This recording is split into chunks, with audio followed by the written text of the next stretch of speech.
Hello, and welcome to Wholesome Monday, where we are diving into our very first chapter book, Nancy's Mysterious Letter. If you missed last week, I highly recommend you go check out chapter 1, where we start off the story and discuss a little bit about the mechanics of the characters and the stories that are introduced to us in chapter 1, and then come back here. If you already watched chapter 1, welcome back. I hope you are excited to dive into chapter 2. I know I am. And I have a feeling it is going to be difficult to wait a whole week to read every chapter. What did we do? It's like episodic TV. What did we do before we could marathon everything? Do you know what I mean? If you're watching this far down the line in the future after we've already finished this series, lucky you. You can just marathon every episode. All right, I'm not going to talk too much about it because it was already covered in chapter 1, but in case you're new here, I will be posting the chapter readings on Spotify in case you only want to listen to the story itself, and then you can pop back here for the discussion. I will put a timestamp right down here somewhere along this bottom line, wherever you can jump to start off the discussion. All right, without further ado, let's just hop right into chapter 2. Did not mean for that to rhyme. Chapter 2, Vanished Money. Ooh. When the mail carrier did not respond to first aid treatment by Hannah Gruen and the girls, the housekeeper insisted they call a doctor. You know, what was it like back in the day when you could literally call the doctor to come to your house? Imagine not having to wait a whole week or two to get into your doctor's office. Or if you had an emergency, like you didn't have to wait, 12 to 24 hours in the emergency department. Like you literally just pick up your telephone and you say, hey, I need a doctor. And they just fucking show up at your door. Whatever, 10, 20 minutes later. Anyways, sorry, that was a tangent. I'll telephone Dr. Amundsen up the street even. She lives on the same block as the doctor. I promise I won't interject anymore. I'll telephone Dr. Amundsen up the street, Nancy offered. He was not the Drews' physician, but she was sure that in this emergency he would come. The line was busy and continued to be so. George became nervously impatient. Oh, why bother? I can run up there just as fast. She grabbed her coat and went out the door. When Mrs. Gruen continued to administer first aid to the unconscious mail carrier, she told Nancy and Bess more about him. Ira Nixon was a bachelor and lived in a small house on the other side of River Heights. It had belonged to his mother, who had survived 2 husbands. When she died, it was learned she had willed the property and a small amount of money to Ira. Ooh. What an exciting prospect, women owning property. But now a half-brother, 30 years younger, was demanding 50% of the money. So far, Ira had refused because the inheritance had actually belonged to Ira's father, and the mother had kept it all these years for his son. Ira told me his half-brother, Edgar, has been very nasty lately, and has even threatened to go to court to upset the will. Poor Mr. Nixon, Bess said softly. The housekeeper went on to say that Edgar had become very obnoxious and had almost succeeded in intimidating Ira. She sighed. Probably Ira won't be able to hold out much longer. He is too old and weak to resist. Where does this half-brother live? Nancy asked. Ira doesn't know. Edgar never would tell him, and also he would never tell him what business he was in. Only yesterday, when Ira came here with the mail, he told me that Edgar had been to see him the night before and became furious when Ira would not give him any money. He called him all sorts of dreadful names and finally said, I'll make you suffer like this. I'll ruin you. Hannah's last statement gave Nancy an idea. Do you suppose the person who stole the mail could have been Edward Nixon? She asked. I'll bet it was, Bess replied. When you described him to Ira, the poor old man recognized who he was, and that's why he fainted. Edgar must be an absolutely despicable person." The others agreed. Their conversation was cut short by the arrival of George with the doctor. The girls went to the kitchen during the examination that followed, but Hannah Gruen remained with Ira. Nancy said she should notify the police and the postal inspector about the theft, and I'd better call Dad, too. When her friend, Police Chief McGinnis, came on the wire, she gave him the story. "We'll put out an alarm for the man in the yellow coat," he told her. Nancy next called the River Heights post office. The postal inspector was not in, but an investigative aide took the message and said he would pass the word along. Nancy's third call was to her father's office. Mr. Drew was a prominent attorney, and his daughter always felt flattered when he asked her opinion or advice on a case where a mystery was involved. In a few minutes, Mr. Drew's secretary put the attorney on the line. "Dad, we've had some real excitement at the house this morning," she said, and proceeded to tell him what had happened. "Ira Nixon hasn't regained consciousness yet. The doctor is here now." "Well, you are full of news," Mr. Drew said. "Keep me informed on what's happening. Now, about this registered letter. I'm afraid it may have contained a large sum of money." Nancy was horrified.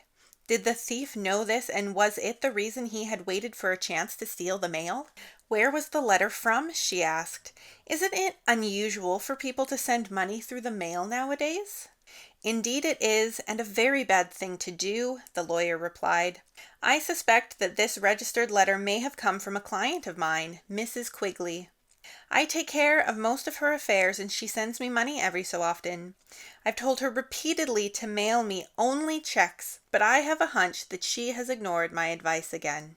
"Did she always send her letters to the house?" Nancy asked. "Usually," Mr. Drew answered. "I'll call her at once and find out if—" "Hold the line a moment, Nancy." She waited several seconds, then her father came back on the line. "My secretary has just buzzed me to say that Mrs. Quigley is in the outer office. I'll talk to her and call you back." While waiting, Nancy told Bess and George about the client who insisted upon sending large amounts of money through the mail. It was not long before Mr. Drew had called back. "Hello, Nancy? What I feared is true. Mrs. Quigley feels very bad about the whole thing. We're sure it was her letter that was stolen." "Oh, Dad, this makes an embarrassing situation for you, doesn't it?" Nancy queried. "Yes, it does," her father replied. "Having my client's money stolen from my house." Then he added, "How's Ira Nixon?" Nancy put down the phone and hurried toward the living room, calling out, "Mrs. Gruen, my father is on the line. He wants to know how Mr. Nixon is." "He is coming around," the housekeeper answered. "The doctor says he'll have to go to the hospital, though, for a complete checkup." Nancy ran back to the kitchen and reported this to her father. He sighed in relief. "I'm glad the poor old man is regaining consciousness," he said. "Well, I must talk to Mrs. Quigley now. See you at dinner." Mrs. Gruen came to tell the girls that they might return to the living room. Mr. Amundsen explained that he must get back to his office immediately to see a number of patients who were waiting. Mrs. Gruen had kindly offered to get in touch with Mr. Nixon's regular doctor, he said. She will ask him to make arrangements for an ambulance to come from River Heights Hospital and take Mr. Nixon there. He is recovering nicely, but he shouldn't go home yet. Ira's physician promised to be at the hospital by the time his patient reached there. The ambulance would arrive at the Drew home in about 20 minutes. Nancy was eager to ask the carrier some questions, but realized he was in no condition to discuss his brother, especially one who was so mean to him, she thought. Ira Nixon himself brought up the subject of the missing letters. "I feel better now. Guess that doctor's shot put new life into me. Sorry I can't tell you where your father's registered letter came from. I didn't notice." Nancy asked gently, "Did you, by any chance, see the return address on the envelope to me?" Ira Nixon closed his eyes and his brow furrowed as he tried to remember. Finally, he said, "Seems to me your letter was not from one person. It was more like 3 names. "A business firm," Nancy suggested. Again, the mail carrier tried hard to remember. Finally, he shook his head. "It's not much hope, I guess. My head's getting too old to remember things very long, but I seem to recall the first word in the name. It was... Nancy and the others waited expectantly. They could see Ira Nixon's lip move as if he was murmuring several names before saying one aloud. Finally, a faint smile spread over his face. I remember, he said, clear as a bell. The first word was Malmesbury. That's a wonderful help, Nancy told him, but she was thinking there probably were a lot of Malmesburys in London, or its vicinity. It would take her a long time to find out who the sender of her mysterious letter was.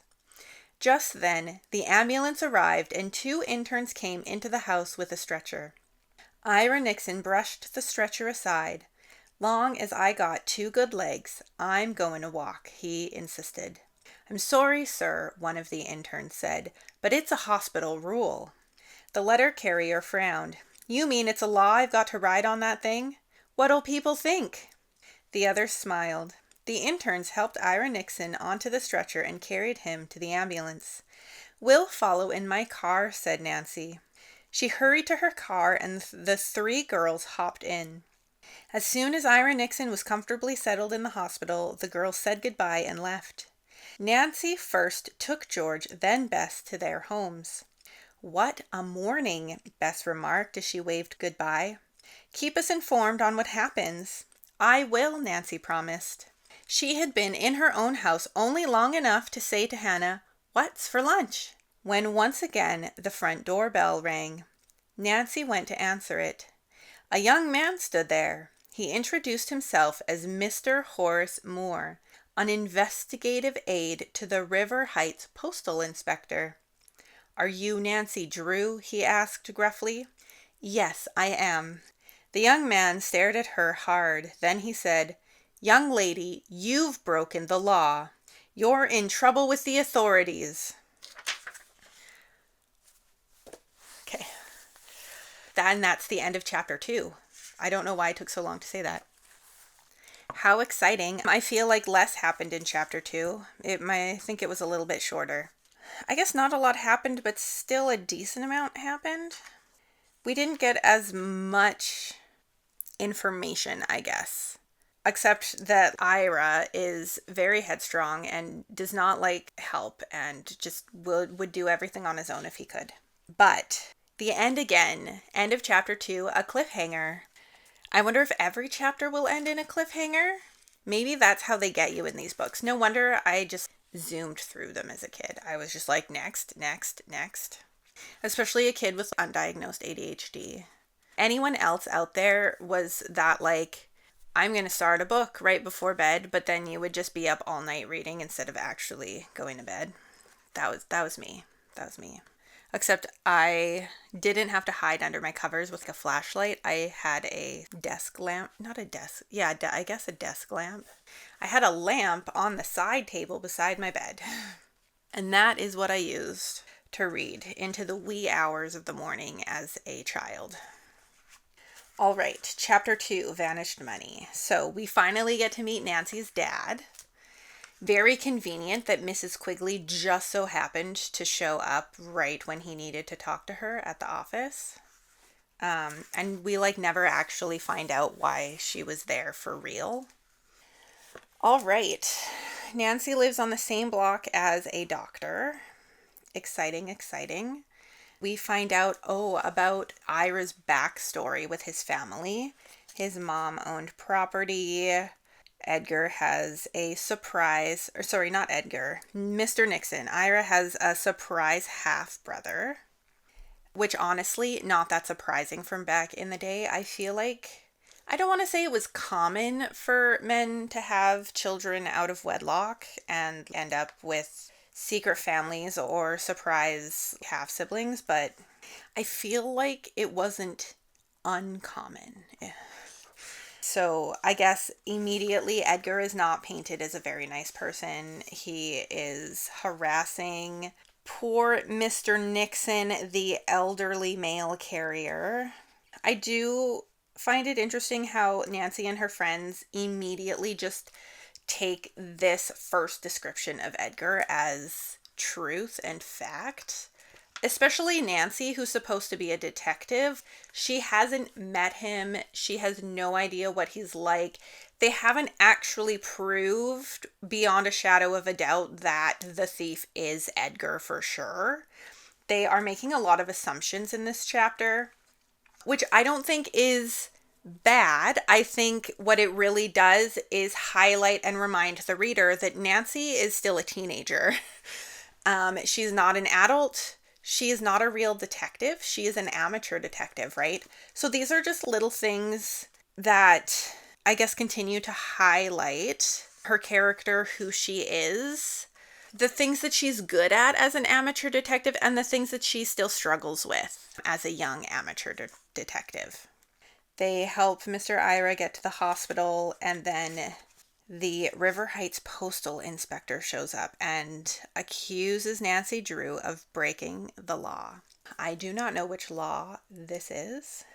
I do know that in the United States, it's illegal to open someone else's mail, but I do also know that, sorry, random fact, if you send mail to somewhere with the person's name, but the address is wrong, technically the people at that address can open it, something along those lines. The mail law is very vague, up for interpretation. I only know this because recently a voice actor came out about one of the streaming services like stealing his mail basically from fans. It was really it was really upsetting, to be honest. But through that, I learned of this mail loophole. So if you're sending fan mail to someone that's like via a corporation, the corporation can open your mail and just take it. Random facts. I don't know. The more you know. I don't know if I have too much else to talk about this chapter. I am interested to actually meet Edgar. What the? God, this strap. I am excited to meet Edgar to find out actually what he is like for real.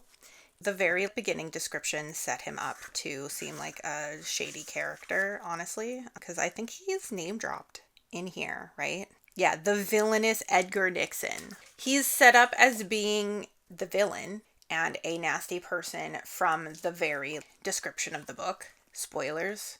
But I do wish that Nancy hadn't just immediately made assumptions on this guy's character. I have nothing else to say. If you noticed anything, comment down below. Let me know what you think. Let's start a discussion. What did you think of chapter 2? Did you like it? Did you also notice the things that I noticed?